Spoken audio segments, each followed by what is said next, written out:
Those were the days.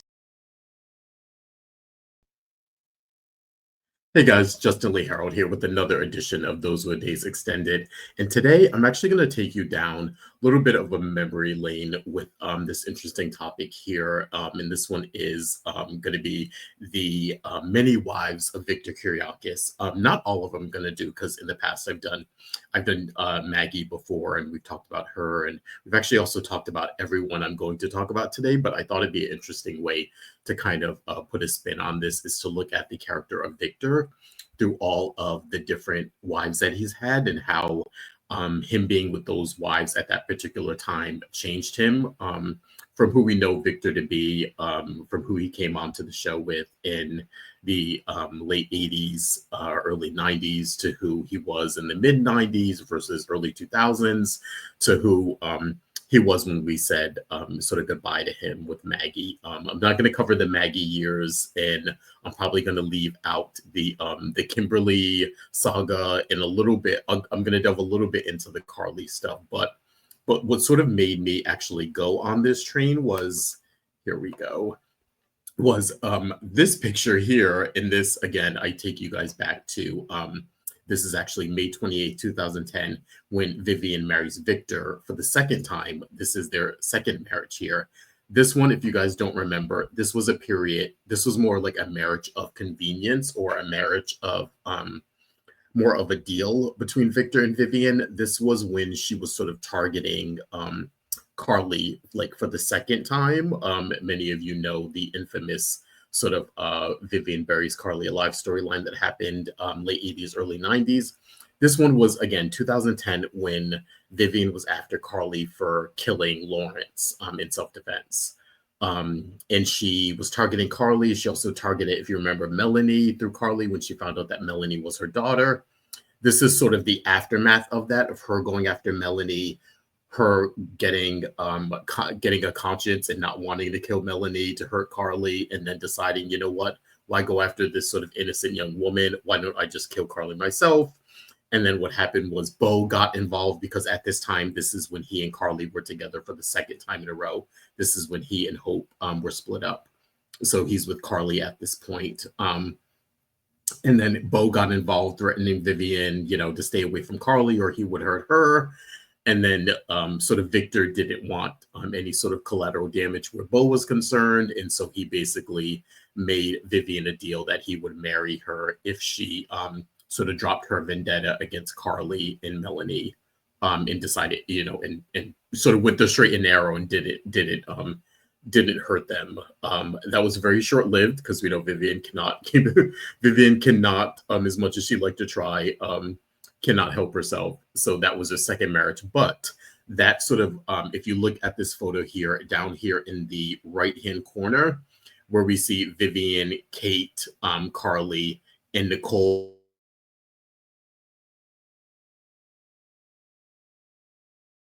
is all sort of the women of Victor throughout the years, and who it makes it started to get me thinking who Victor was with each of these women and how different he was with them. So yeah, that's kind of what I want to talk about today, sort of going down memory lane. And today, actually, I'll start with the first time he actually married Vivian. If you guys do not know this, here we go. This was in the early 90s. Vivian, of course, was Vivian, and she was obsessed with, again, being rich and powerful. She sort of set her sights on somewhat reformed crime boss, Mr. Victor Kiriakis here. They married briefly in the early 90s. Part of this was for love and affection, and part of it was for business dealings. It was sort of a merger of the Kiriakises and the Alamains together. But part of it was for love. Vivian, of course, wanted Victor and loved him. It became an obsession soon after. But Victor did care for her, and he married her. And what's funny here is, just to give you some context, the Victor at this point, this is the Victor who is sort of a little bit reformed here. This is him after post all his dealings with Kim and Shane and everything that happened there. This is the fallout from Bo's paternity coming out. This is also post Carly and everything he went through, including Bo and Isabella sort of disowning him and not speaking to him for a while. So this is sort of Victor trying to run the straight and narrow and trying to get his life back together and try and be a legitimate business person along with a good person. So this is sort of the era we find him in. And what's interesting here is that he marries Vivian. It's a real marriage. What happens is he finds out later that Vivian is sort of up to her old tricks and that I think this was a period where Vivian kept Nikki Alamane, either took him or kept him away from Carly and Lawrence for a period of time. And when Victor found out that she did that and was responsible for that, he sort of ended things with her because of the fact that he was trying to be this reformed person and, ride the straight and narrow. And it was like he couldn't have, a criminal as a wife or someone who was sort of pulling schemes at that point. And so he's the one who broke it off with Vivian. And into things. And this is interesting because again, we think of Victor as crime boss, and then when he became a legitimate businessman, he was still a bit of a curmudgeon and a take no prisoners and all that sort of stuff. But this is a very specific period in time for Victor. And the funny thing is, I'm going to talk about Kate, of course, my favorite, coming up. But I want to say these two relationships with Vivian and Kate are so intertwined with each other. And I'm still talking about Vivian here, but I'm gonna get into Kate in a minute. But because they were so intertwined with each other, because this was the period where, because of his fallout in the marriage with Vivian, this is sort of what led him to Kate in a way. And of course, Vivian was always jealous of Kate and Victor's love for her. Which even led her, of course, to steal their embryo and become their surrogate. That is why she affectionately or is disillusioned enough to think that Philip is her son. And that's where all this comes from, because of her just wanting to be with Victor, even though they were through at this point. She's sort of trying to weasel her way back in and can't believe that, she sort of messed things up. So this is her trying to continually get back in Victor's good graces and make him choose her. The stuff with Philip didn't work. And then she ends up ironically, she ends up marrying him twice because she sort of implants herself in their relationship, again, being the surrogate. And what she does is she arranges, if you remember this, she arranges for Kate to be away for a certain period of time while they're doing the wedding rehearsal. And she actually gets the officiant to go through with the whole service under the gauge that they're rehearsing, and she's stepping in for Kate because Kate is nowhere to be found. But it actually was a real ceremony, and she actually really married Victor under that guise. So yeah, the aforementioned one from 2010 is actually their third marriage. So yeah, the first one was legit. The second one, she tricked him when he was engaged to Kate, and then the third one that I mentioned in 2010. But yeah, that was sort of the beginning stages of Vivian and Victor. If you didn't know or weren't watching, never understood why she was so obsessed with him, because it actually did start out as I'll say a decent relationship. She loved Victor, but she also loved the money and power that came with being married to him. And we know Vivian is no stranger to, pulling a fast one or a con or a scheme. So, I think the old reform Victor is what she was really attracted to, and sort of this newfound sort of legitimate businessman, I think, was too much for her, just for her. And Victor saw that and kindly said no thank you, and that's how their sort of first marriage ended. But yeah, that's sort of the Vivian and Victor sort of part one of it, which again immediately leads into Kate, which I'll go here. And of course, we know I go on and on about this relationship and how it sort of came to be and sort of fizzled in a weird way. And I'm still not sure exactly why. And I'd love to sit down and actually get some answers on this one day. But for those that don't know, and they're actually exploring this, and this has come up in the regular timeline of Days If you've been watching in the past couple of weeks, about how Kate came to Salem, and what brought her to Salem was actually Victor. And Victor recruited her to come and join Titan and run Titan Publishing for him. because she was such a successful businesswoman. Again, he didn't know that she was from Salem and that she was friends with Marlena and, Billy and Austin's mom and all that kind of stuff when he sort of invited her. But she came to Salem under the guise of running Titan for Victor. They fell in love with each other. They had to deal with Vivian of all people. It's funny too because when we think of Kate, we would never just she's everything. She's the morally gray character. She's the bad girl we love. She's the one we want to root for. And that triangle with Victor and Vivian, she was sort of the good girl to Vivian's bad girl, which I always find interesting, especially at that period of time. That was when Kate first came to Salem, of course, and Deborah Dare was actually playing the role. So there was a little bit of a different dynamic there before Lauren Koslow took over and sort of settled into really who Kate was, and they really started exploring her backstory and giving her a little bit more agency there. But her and Victor were, to me, they were incredibly equally matched intellectually. They were they were incredibly smart. Kate was this headstrong sort of boss businesswoman coming in, and it really seemed like, she was an equal match for Victor, and how, he finally got his match here after everything that happened with Vivian and Kim and Carly and that sort of mess. But yeah, he sort of fell for Kate. And interesting enough, I think he was sort of jaded about really wanting to be married again and to make it official. He was very much into sort of seeing her and being with her, but I think the idea of being married again sort of spooked him, especially since that recent marriage with Vivian did not work so well. So he sort of not talked into it, but he sort of relented under the guise that if they were married, he would want to have a biological child, and that was sort of like his condition for sort of marrying Kate. Also at the time too, a lot of this was predicated on the fact that he was Isabella had died at this point, and he was trying to establish a relationship with Bo, and that's always been rocky from the start. So I think a lot of that had to do with it. Sort of not being able to raise any of his children. He didn't get to raise Bo. He didn't raise Isabella. At that point, those were all of his children. The probably closest relationship he had as a parental figure was with Justin.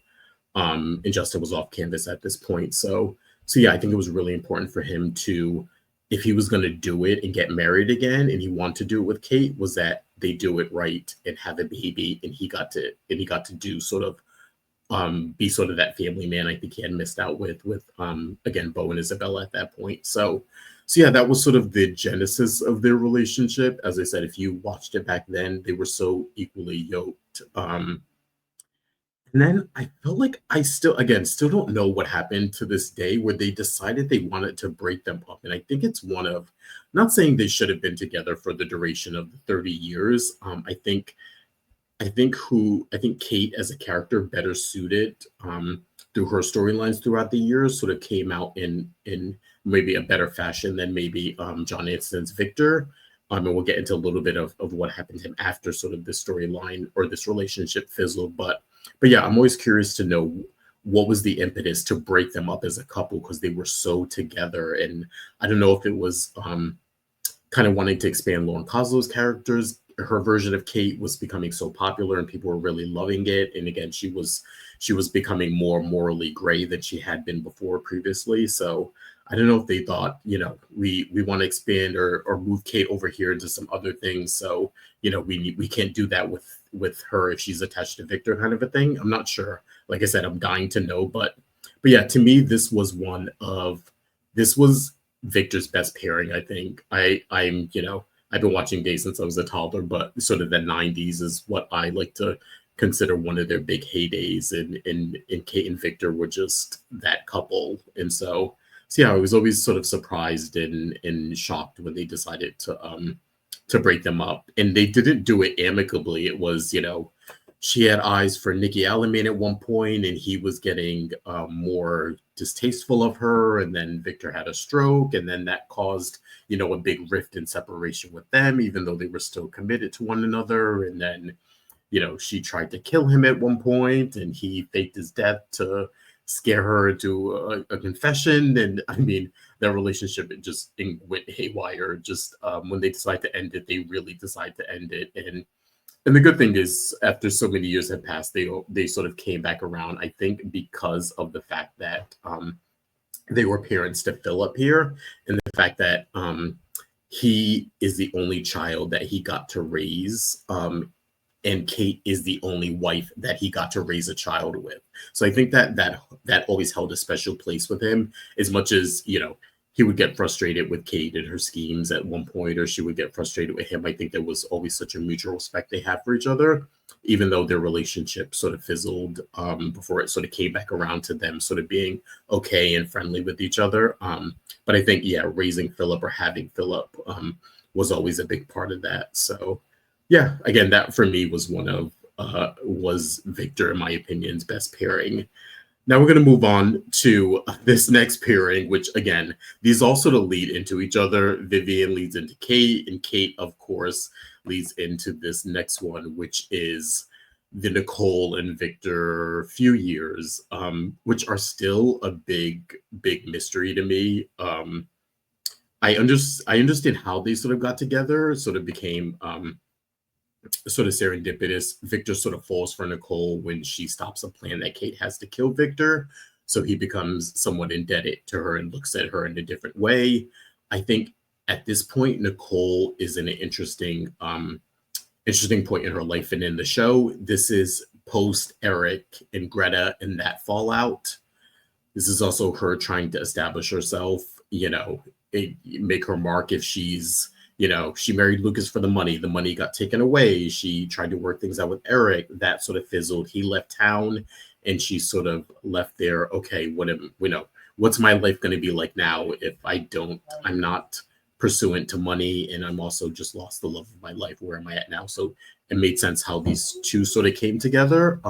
That part sort of made sense. It was unexpected, but interesting to watch. And then this relationship just went very strange and very it just went off the rails. It also introduced and this is one of the reasons why I wanted to cover this, because it showed the evolution of Victor, where he married Vivian at first. That first go round, she was up to no good, and he got rid of her immediately because he didn't want any of that near him. He wanted to be a changed person. To him, being a changed person, attracting Kate, and then still being a good person with her. And then you see, the cracks came in, and they slowly start to pull apart, and Victor started to revert back to his old self in a lot of ways. And then this was him sort of, in my opinion, doing a 360 back to who he was in the early 90s, this sort of, crime boss, business tycoon here with the relationship with Nicole. It started off okay, then just resulted into this incredibly toxic relationship, and Victor was incredibly controlling and even verbally abusive at times. It just, I don't know, just went off the rails, and I'm not exactly sure what the writers were trying to do here. If it was just like, let's get, Victor's become too soft lately, let's get him back to his heyday when he was a curmudgeon, and we like that, and we know John Aniston can totally play this part.